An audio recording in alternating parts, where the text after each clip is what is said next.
8 becomes 4. Our bro fall closer to the relegation door. And Fog Football is here to give you more. It is the SPFL / Scottish Cup review show. Welcome back, guys, to the channel. And yes, we are here with double the action. The Scottish Leagues and, of course, the Scottish Cup. With that said, we're going to begin in League 2 because that's where we always begin. We like to start with the shite and finish with the good stuff. So, on this occasion, we're going to be finishing with the Scottish Cup. Yeah, Joe Biden normally does this over on Talk Scottish Football. It's not. That's not Talk Scottish Football. That's not that one. It's the Big Scottish Football Podcast. As soon as I said it, I knew I botched. But anyway, but one of us here has got the memory of Joe Biden. I'm going to play on that. Dementia Joe. Cognitive Joe. Anyway, it's a goal for East 5 as they beat Dumbarton 3-2. Yeah, good win there for East 5, 3-2. Goals from Austin, Easton and Austin. Easton, Austin. It's gotta be us, that's Stone Cold. Finlay Gray and James Hilton did get the 2 goals for Dumbarton, but that wasn't enough. East 5 get the win. Elgin City Elgin City 1-0 win over Bonnie Regrose. The goal from Michael Dangana. So a good win for them. 4-4 Athletic defeated Clyde. Clyde were on a bit of a run here. I think they'd won 2 games in a row. That winning streak came to an end. I mean, they could still survive. Those 2 wins have bought them a bit of time, but I think they needed to keep the momentum going. And for me, I think that's a winnable game, or at least a game where Clyde can get something from it. I mean, and they were winning as well, so I mean, an 82nd minute goal for Matthew Allen gave 4-4 Athletic the lead. I seen them winning at like half time or something, and I was thinking, that's just a game predicting Clyde, and then their arse went. I think I predicted Clyde. Did you predict them as well? There you go. We both did. We're both rang. We're both losers. And up next we have Peterhead 2, Stranraer 0. Connor O'Keefe, he seems to score every week. He does, doesn't he? Every time we're doing this, man, it's Connor O'Keefe. Kieran Shanks with our goal, not quite Shankland. And it was 0-0 between the Spartans and Stenhouse Muirs. Stenhouse Muir, obviously they're going to win the league, but I mean, lately they've began to drop off a wee bit. That's what the league table looks like. Clyde now, they're still 6 points behind Stranraer. They can do it. Absolutely. I mean, they're 6 points behind Bonnie Regrose as well. I mean, they're not a million miles behind Elgin either. You can do it by being cute. Had Clyde beat Forfar would have stayed on 31, Clyde would have moved to 27, and that would have been turning into a real tasty-looking scrap for that relegation spot. But, yeah, at the moment, Clyde are cut adrift, but they did win back-to-back games, like I said, a few weeks ago. There's no reason why they can't find another back-to-back wins and get themselves into the mix here. No, they've gave themselves a fighting chance, shall we say, as we move into League 1. Alloa Athletic 3, Kelty Hearts 0, Taylor Stephen, Curtis Roberts and Scott Taggart giving Alloa a 3-0 victory. It's always weird seeing Curtis spelt with a K, isn't it? I don't like it. It's almost like a misspell on the birth certificate. And in Athletic 2, Queen of the South 1, Marvin Bartley, never mind the birth certificate, his manager certificate might be getting ripped up soon. It's not going too well for him. Yeah, I don't see when he's on Super Scoreboard, right, or when he's at like Viaplay. You're not surprised they don't ask questions like, "Here, you're fucking shite, mate." Should they not give him? That's more of a statement than a question. Should he not give his players the PlayStation back? And what was that one? Because ever since he took the PlayStation, I went to shit. I have. Get them back on FIFA. Learn them new tactics or something. You like the PlayStation? I don't like the PlayStation. Cove Rangers 1, Montrose 4. Big win for Montrose. I fancied Montrose here. Aye, we did. And big win for them. So 4-1 away from home. Hamilton 1, Edinburgh City now. Like, I feel sorry for Edinburgh City. They're down. I mean, I did predict 8-0 though. Yeah, I think I said 3-0. And Stirling Albion 1, Falkirk 2. Falkirk they've been struggling lately. They were losing to Stirling. They did get a late winner through Gary Oliver. I mean, this league for me is over. It doesn't really matter anyway, but I mean, yeah. Hamilton had a chance here to potentially close the gap. They didn't take it due to Falkirk. Well, they did take it, but Falkirk didn't allow them to close the gap. The gap is 17 points. I mean, it's over. Yeah, it's mad to think once upon a time this was close. It was close. I mean, I think these 2 teams played each other not so long ago, and they were on the same amount of points. Yeah. I'm pretty sure it was level. What's happened? I say not so long ago. Might have been a long time ago, but the point is, once upon a time, this was close. This looked like it was going to be a 2-way battle. And since then, Hamilton have just kind of fallen off, and Falkirk have... they're still the only unbeaten team, not just in Scotland. I think they're the only unbeaten team in Europe. Am I right in saying that? Bayer Leverkusen, though. Bayer Leverkusen. Well, there you go. There you go. Well, most decent creed to be with. Yeah, I mean that's no bad. Bayer Leverkusen's doing all right. Although I think did they not get pumped or something? They were getting beat 2-0 by Quarabag, but they drew 2 each. There you go. Good old Karabakh. Right, let's move into Championship. Yeah, Rangers could have done with that. Dundee United 4, Arbroath 0. Big win for Dundee United. I think they needed a win. They've been pretty poor as of late. Arbroath trying to survive. That's not going to help them. No. 7,500 at Tannadice. Decent attendance there to watch Arbroath. Absolutely. Well, to watch Dundee United play Arbroath. Inverness, Caledonian Thistle 0. Airdrieonians 0-0 here. Queen's Park 2, Partick Thistle 2. Got both teams to score every day. Queen's Park were 2-0 up. Partick Thistle came back and made it 2-2. So, I mean, probably a point saved rather than 2 points dropped, to be honest. Raith Rovers 2, Dunfermline 0. I think this was crucial for Raith Rovers.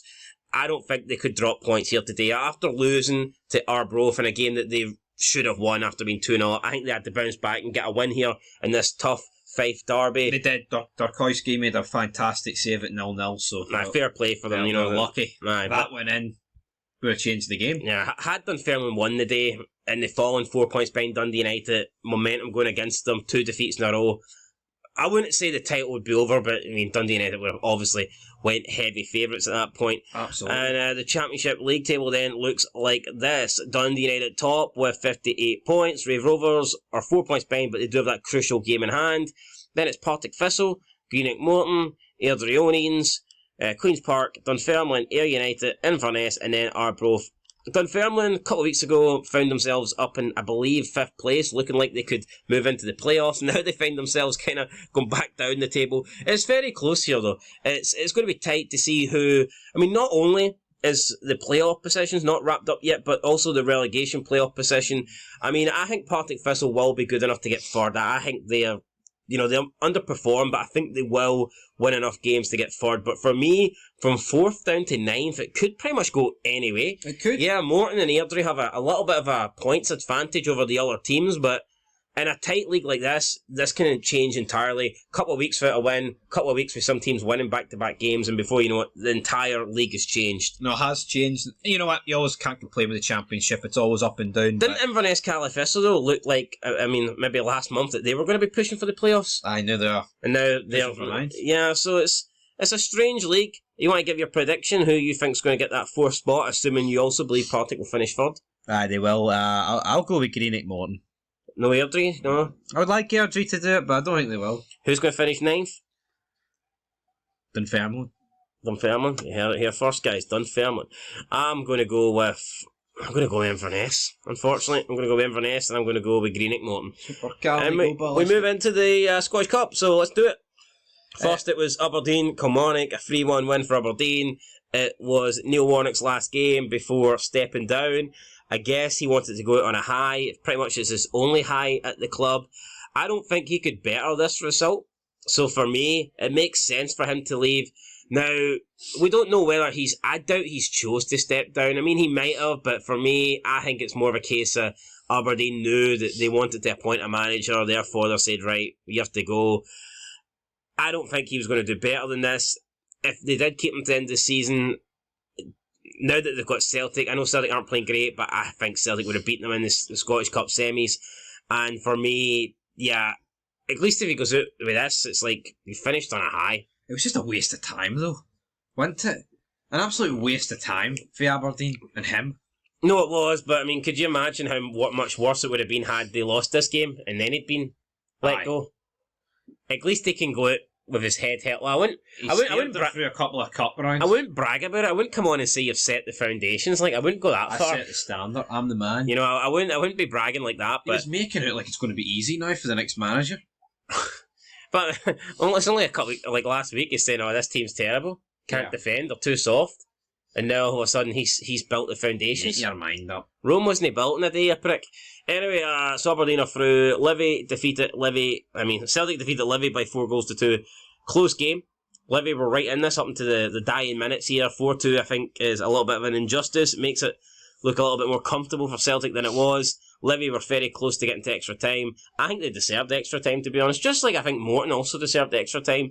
But they didn't get it. Thoughts on this? Celtic won. Dyson made a hat-trick. You were right, it was the first hat-trick of his career. He's been getting pelters lately, so maybe this will, get him into a bit of form. It will ease the Celtics fans' frustration with Maida. But I think Maida needed a performance. Celtic needed a performance. I don't know if they got it, but they got their win, and that's the main thing. Yeah, but it took an abnormal situation, which was Dyson Maida scoring a hat-trick. The guy, see the chances he scored? He'd normally balloon them over the bar. But can we accept, though, that he should have scored them all? And then he should have had a fourth. Oh, aye, yeah. It's not like they were great finishes. Now, the 2 Livy goals, fantastic finishes. Yeah. Especially the second one, I think.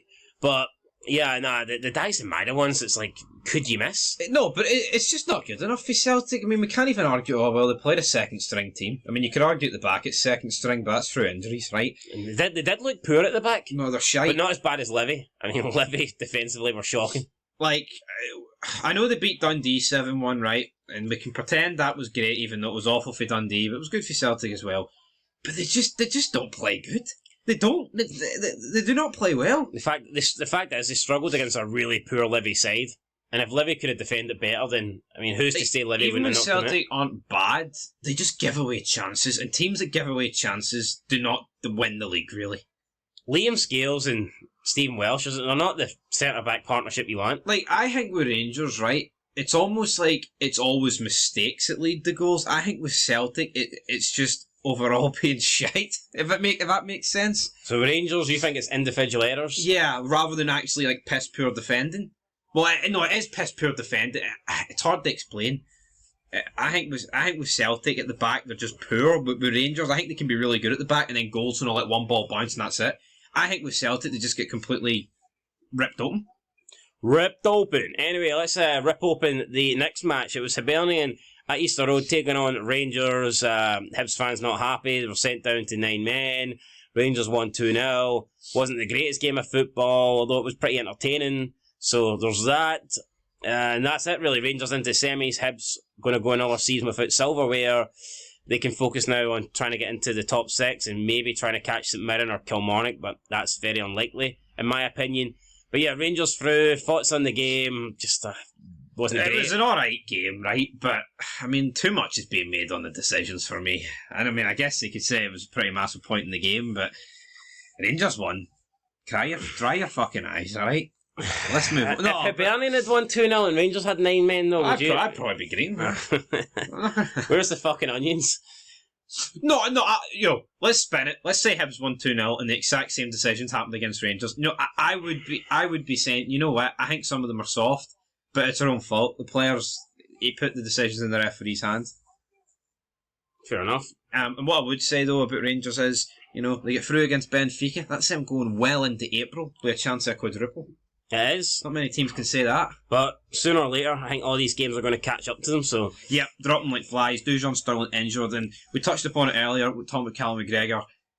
I think Dujon Sterling missing for Rangers is bigger than Callum McGregor for Celtic. I think with the fact that Dujon Sterling can play in any position, losing him's fucking mental. And he's arguably playing better than Callum McGregor right now, so... Yep. And that's not me saying that Dujon Sterling's won more in Scotland than Callum McGregor, before people go, oh, he's won 47 trebles, man.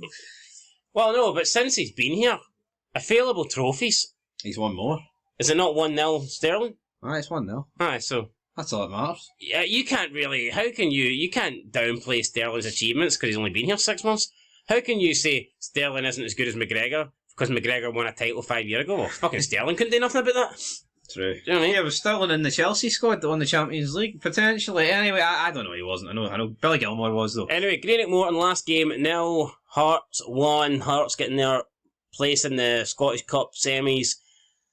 Tricky game. Difficult game. Greenock Morton made it tough. Hearts got the win, but, I mean, overall, for me, it was a pretty good performance for Morton. I thought they deserved the extra time. Thought they'd done well. Took the game to Hearts.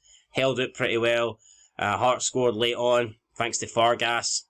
Felt a bit bad for Morton, but at the same time, I was happy to see my team get through. But I like the underdog story. It's just that you don't want the underdogs to beat your team, but I do enjoy an underdog story. From a neutral perspective, it was like the ideal game because Hearts won, but they left it late, so it was always up for grabs. You don't want Hearts to, I know you would, and Hearts fans would, but you don't want Hearts to go win 5-0. You want this close game. Aye, of course. What he said. Aye, what he said. Anyway, guys, that's it. Of course, Hearts get Rangers. Aberdeen get Celtic. I mean, I think Rangers will win. And I think Celtic will win. And I think it'll be an Old Firm final. And I tell you what, let's just put biases to one side. If Brendan Rodgers is going into a final to stop a Rangers treble and he fails. He has to win it, doesn't he? No, he has to win it. He has to win But it. here, he could be going in to win a Celtic double. It just depends how it goes. He could be going in to win a Celtic double. Yeah. But he could be going in trying to stop a Rangers quadruple. Or he could be going in trying to win a Celtic double and Rangers could be knocked out of everything else. So, I mean, we'll see what happens. That's assuming Celtic and Rangers get that far. Who knows? Who's to say it won't be a Hearts Aberdeen final? Or Hearts League win the league. Well, I'm going to say that won't happen. But anyway, guys, let us know what you think down below. There is your review show. We'll catch you in the next one. Till then, peace.